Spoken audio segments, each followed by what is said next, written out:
Welcome to Sonali class. आज हम पढ़ेंगे बीएससी फोर्थ सेमेस्टर का मैथ।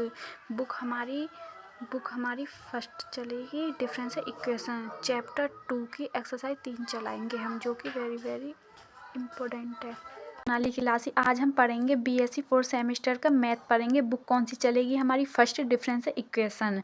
चैप्टर नंबर 3 है हमारा लीनियर इक्वेशन, जिसकी एक्सरसाइज 3 चलेगी, जो कि हमारी वेरी वेरी इम्पोर्टेंट है। इसलिए हम एक्सरसाइज 3 चलाएंगे। लाग्रांज इक्वेशन, ठीक है, वो क्या कहती है? Capital P small p plus capital Q small q is equal to R, जहाँ P Q R हमारे क्या होते हैं? ये होते हैं हमारे function of X Y Z के। फंक्शन ऑफ हमारे किसके होते हैं? हमारे एक्स वाई जेड के होते हैं, ठीक है। अब उसके बाद हम जो p का जो गुणांक होते हैं उसको हम dx के नीचे रखते हैं, जो q का जो गुणांक होता है उसको हम dy के नीचे रखते हैं, और जो हमारा r का जो गुणांक होता है उसको किसके नीचे रखते हैं? हम dz के नीचे। हमारा p क्या होता है? हमारा del z upon del x, और हमारी जो q होता है वो del z upon del y होता है। तरह हम चैप्टर 3 का एग्जाम्पल 6 करेंगे, जो कि वेरी वेरी इंपॉर्टेंट है। जो मेरठ यूनिवर्सिटी में आए हों या अदर यूनिवर्सिटी में आए उनको ही करना बेटर रहेगा। मैंने क्या बताई थी ये, इसको पहले लिखेंगे the Lagrange equation of the given differential equation, ठीक है। वो मैंने क्या बताया था? जो p के गुणांक को किसके नीचे रखते हैं? हम dx के नीचे रखते हैं। वो क्या है? mz minus N Y. q का जो गुणांक उसको किसके नीचे रखते हैं? dy के। तो वो क्या है हमारा? nx minus L Z. और जो इसको किसके नीचे रखेंगे? dz upon L Y minus M X. हमको क्या करना होता है? जो नीचे वाला टर्म को जीरो बनाना पड़ता है, या ऊपर या नीचे सेम लाना पड़ता है, जो कि एक दूसरे से कट जाएं। हमें पहले तो यहाँ देखना पड़ता है कि इनमें से कोई टर्म जीरो बनना है या नहीं बनना है।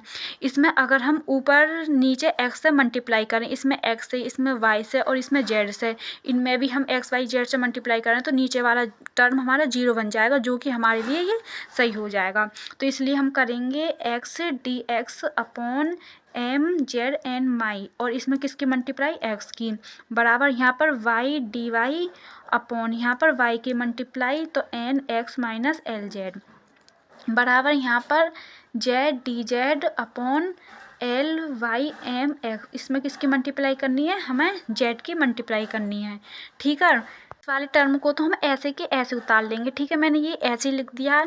फिर उसके बाद H D x plus Y D Y plus Z D Z upon, फिर यहाँ पर हम लिखेंगे X M Z minus N Y, फिर plus Y N X minus L Z, फिर plus Z L Y minus M x, ठीक है।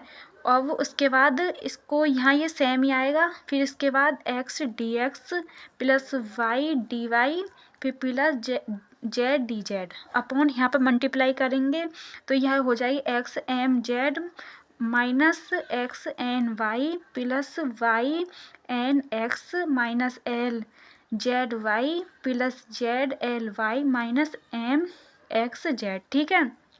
यहाँ पर सेम ही आएगा तो X D x plus Y D Y plus Z D Z, ये हमारा क्या हो जाएगा? जीरो हो जाएगा। ये हमने लिख लिया। अब ये इसकी हम मल्टीप्लाई किसी में करेंगे तो वो जीरो ही आएगा। तो हम इसको क्या लिख, इसका हम इंटीग्रेटिंग करेंगे, इंटीग्रेटिंग ऑन बोथ साइड, ठीक है। तो क्या आ जाएगा? X square upon 2 plus Y square upon 2 फिर प्लस जेड स्क्वायर अपॉन 2। हमें कांस्टेंट चाहिए, क्योंकि हमें कांस्टेंट का मान निकालना है। तो हम जो यहाँ टर्म में है, जो हमें लिख रखा है, तो हमें उसी टर्म में कांस्टेंट लाना है। तो क्या हो जाएगा? c1 upon 2। इससे ये कट जाएगा तो X square plus Y square plus Z square बराबर c1 का स्क्वायर। एक कांस्टेंट हमारा ये निकल गया। इसी तरह हम करेंगे। अब हमने जो यहाँ पर एक्स वाई जेड की मल्टीप्लाई करी थी, हम यहाँ करेंगे हम एल एम एन की मल्टीप्लाई, जो कि हमारा हो जाएगा। अब लिखेंगे तुरंत again taking l m n s multiply, ठीक है। वो किस तरह हो जाएगा, वो हो जाएगा हमारा dx upon M Z N Y बराबर dy upon N X minus L Z बराबर D Z upon L Y minus M x. ठीक है, तो वो क्या होगा, L D X M D Y plus N D Z. ठीक है, तो इसमें हो जाएगा हमारा L M Z N minus, फिर यहाँ हो जाएगा एम से मल्टीप्लाई हमारी N X minus L Z, यहाँ हो जाएगी Z L Y minus M x. ठीक है, इस टर्म को हम ऐसे ही लिख देंगे, इस टर्म को हम ऐसे ही लिख देंगे। ठीक है, फिर उसके बाद हमारा l D x plus M D Y plus N D Z, ये वाला टर्म हमारा क्या हो जाएगा, 0। ठीक है, अब इस वाले टर्म को हमें लिखना होगा, तो D x upon M Z minus N Y बराबर D Y upon N X minus L Z बराबर D Z upon L Y minus M X बराबर L D x plus M D Y बराबर N D Z is equal to 0। 0 को हम किसी में भी multiply करेंगे तो 0 आएगा, तो हम इसको कैसे लिख देंगे, l D x plus M D Y plus N D Z is equal to 0। ठीक है, क्या था, l D x plus M D Y plus N D Z is equal to 0। इसको हम क्या करेंगे अब, इंटीग्रेटिंग ऑन बोथ साइड। ठीक है, तो क्या हो जाएगा इसके इंटीग्रेट, ये तो कांस्टेंट है एल, तो क्या हो जाएगी हमारी l x plus m y plus n z is equal to 0 हमारा हो गया ये। ठीक है, अब उसके बाद l x plus m y plus n z is equal to constant इसी रूप में लेंगे तो क्या आ जाएगा, सी जेड। ठीक है, ये हमारे दो कांस्टेंट निकल गए। C1 का जो मान था वो क्या था हमारा, x square plus Y square plus Z square, और C2 का क्या मान आ गया, l x plus m y plus n z. ठीक है, अब हम लिखेंगे हेंस रिक्वायर्ड सोल्यूशन। ठीक है, वो क्या आएगा हमारा F C1 C2 is equal to 0। C1 की वैल्यू क्या है हमारी, x square plus Y square plus Z square. C2 की वैल्यू क्या है हमारी, l x plus m y plus n z, और यहाँ एफ इज इक्वल टू 0। ऐसा नहीं है कि आंसर चेंज आ सकता है, क्योंकि हमने कोई सी साइड ली है, कोई सी साइड नहीं ली है। एग्जाम्पल 7 लेते हैं। मैंने क्या बताया था, जो p का जो गुणांक है उसको किसके नीचे रखते हैं, dx के। जो q का गुणांक है उसको किसके नीचे रखते हैं, हम dy के। जो z का जो गुणांक होता है उसको हम किसके नीचे रखते हैं, हम dz के नीचे रखते हैं। इसको सबसे पहले लिखेंगे, the Lagrange equation of the given differential equation. तो इसको हम कैसे लिखेंगे, d x upon y square plus Z square minus x square. फिर उसके बाद हम लिखेंगे d Y upon minus 2x y. फिर लिखेंगे इधर ये प्लस का, तो इधर जाके किसका हो जाएगा, माइनस का, तो इसको हम लिखेंगे डी जेड अपॉन 2zx। हो गया। अब उसके बाद हमें क्या देखना होता है, ये नीचे हमारा 0 बन जाए या ऊपर दोनों टर्म ऐसे आ जाएं जो एक दूसरे, क्या होता है जो ऊपर या नीचे एक दूसरे ऐसे टर्म आ जाएं तो एक दूसरे से कट हो जाएं, तो हमें क्या देखना होता है कि मल्टीप्लाई ना बने, हमें मल्टीप्लाई से बचना होगा। तो हम क्या करेंगे, इसमें हम पहले लेंगे, हम क्या लेंगे, सेकंड और थर्ड टर्म लेंगे। तो क्या लिखेंगे हम, taking second and third term. तो हमारा सेकंड और थर्ड टर्म क्या है, d Y upon minus 2x y बराबर डी जेड अपॉन 2zx। ठीक है, इस 2 से ये 2 कट जाए, माइनस से माइनस कट जाएगा, हमारा जो x से x कट जाएगा, तो हमारा क्या बचेगा, डी वाई अपॉन वाई और डी जेड अपॉन जेड। अब हमें इसका क्या करेंगे, हम इंटीग्रेटिंग ऑन बोथ साइड।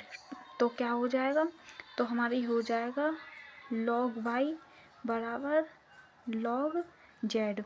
हम क्या करते हैं, जब जिस टर्म में हमारे ये वेरिएबल या हमारी ये संख्या दे रखी उसी टर्म में हमें कांस्टेंट लाना पड़ता है, तो log c1। ठीक है, तो इससे log y माइने इसे log z को इधर लिया और log z बराबर log c1 और log mn माइनस क्या होता है हमारा log y अपॉन z बराबर log c1। log से log कट जाएगा तो y upon z is equal to कितना हो जाएगा हमारा c1। जो c1 का जो मान आ गया वो कितना हो गया y अपॉन z। हमने पहले कौन से टर्म लिए, हमने पहले लिया सेकंड और थर्ड टर्म। जो है क्या, हमने पहले कौन से टर्म लिए, हमने सेकंड और थर्ड टर्म लिया है। अब हमको देखना है ये मल्टीप्लाई से होगा या किससे होगा।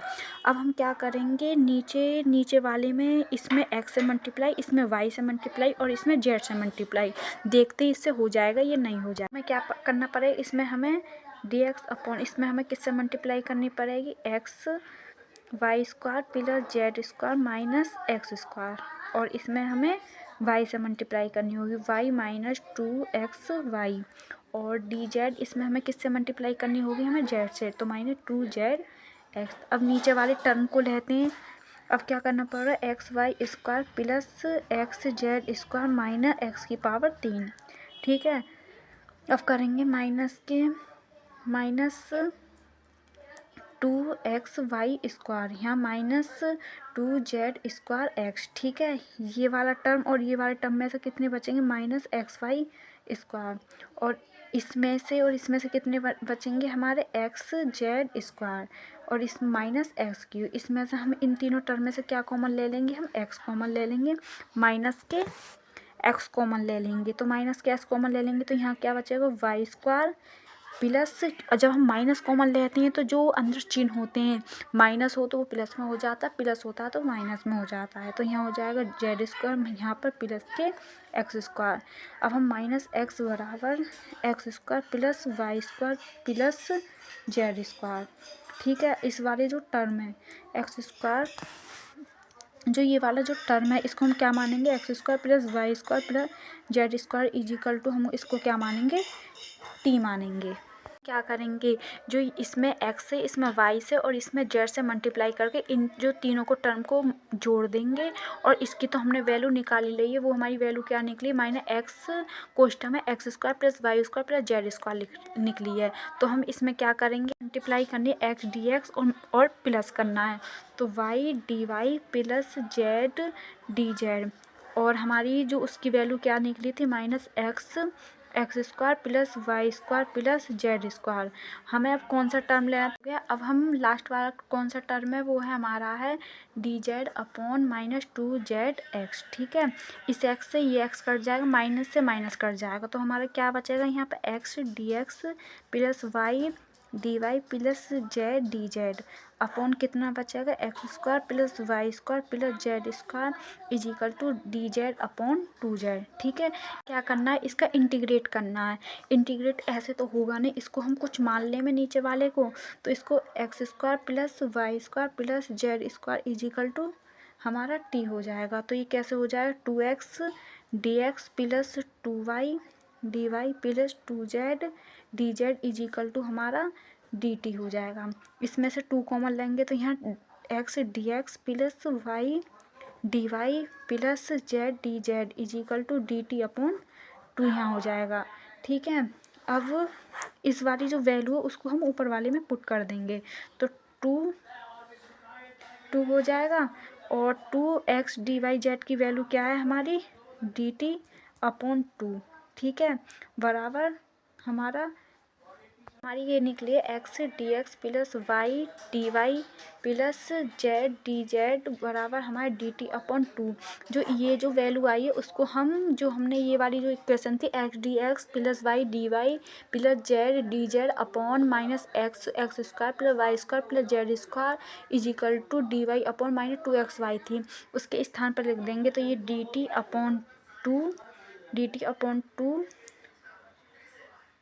अपॉन 2 हो गई और हमने x square plus Y square plus Z square को क्या माना था, टी माना था, तो 2t हो जाएगा, यहाँ पर डी वाई अपॉन 2y हो जाएगा, 2 से 2 कट जाएगा तो ये क्या बचेगा, डी टी अपॉन टी और यहाँ डी वाई अपॉन वाई बचेगा। इसका इंटीग्रेट करेंगे अब तो बहुत आसानी से हो जाएगा। 1/t का क्या हो जाएगा हमारा लॉग टी और 1/y का लॉग वाई। कांस्टेंट हमें इसमें ही रहना है तो क्या आ जाएगा लॉग C2। तो लॉग टी लॉग वाई को इधर ले आओ तो log y is equal to log हमारा C2। ठीक है, तो log t upon y is equal to ये इस तरह हो जाएगा। तो ये लॉग C2 लॉग से लॉग कैंसिल तो t upon y is equal to C2।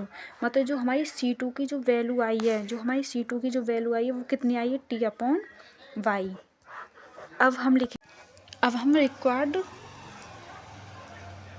Solution लिखेंगे। ठीक है, तो वो क्या आएगी FC1C2 इज इक्वल टू कितना होता है 0 होता है। तो FC1 की जो वैल्यू है वो हमारी क्या है हमारी है y अपॉन जेड। जो C2 की जो वैल्यू है वो क्या आई है हमारी t upon y is equal to 0। तो FY अपॉन जेड हमने t को क्या माना था x² plus y² plus z²। यहाँ y की y आ जाएगी इज इक्वल टू 0। यही हमारा आंसर हो जाएगा।